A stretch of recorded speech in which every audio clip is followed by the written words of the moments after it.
තාම සන්ලයිට් එක ඇවිල්ලා නැහැ. චුට්ට තමයි එන්නේ. වචන කියන්න බෑ ඒ තරමට පැටලෙනවා. මාරු සීතලයි. ඔය ඔයගොල්ලන්ට පේනවද මේ වාහනවල එහෙම සම්පූර්ණයෙන්ම වතුර අත අර චූටි ගෙවල් තියෙනවා.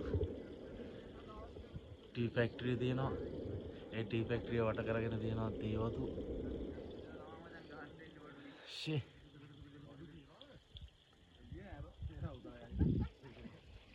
ඔයගොල්ලෝ එනවනම් එන්න පුළුවන්. වත්තේගම පැත්තෙන් එන්න පුළුවන්. ඊට පස්සේ වාරියපොළ පැත්තෙන් එන්න පුළුවන්. සෙම්බුවත්ත පැත්තෙන් එන්න පුළුවන්. ඇවිල්ලා ගන්න ආතල්ලයා.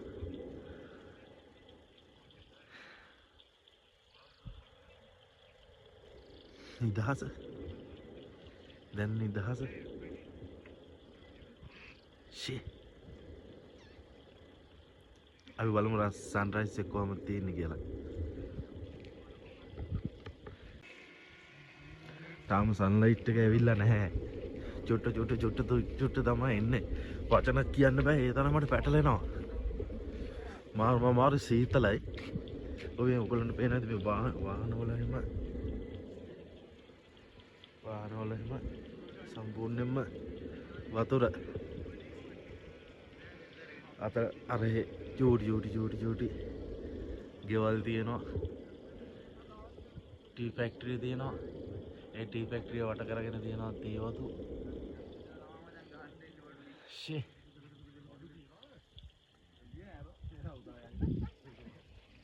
ඔයගොල්ලෝ එනවනම් එන්න පුළුවන්. වත්තේගම පැත්තෙන් එන්න පුළුවන්. ඊට පස්සේ වාරියපොළ පැත්තෙන් එන්න පුළුවන්. සෙම්බුවත්ත පැත්තෙන් එන්න පුළුවන්. ඇවිල්ලා ගන්න ආතල්ලයා.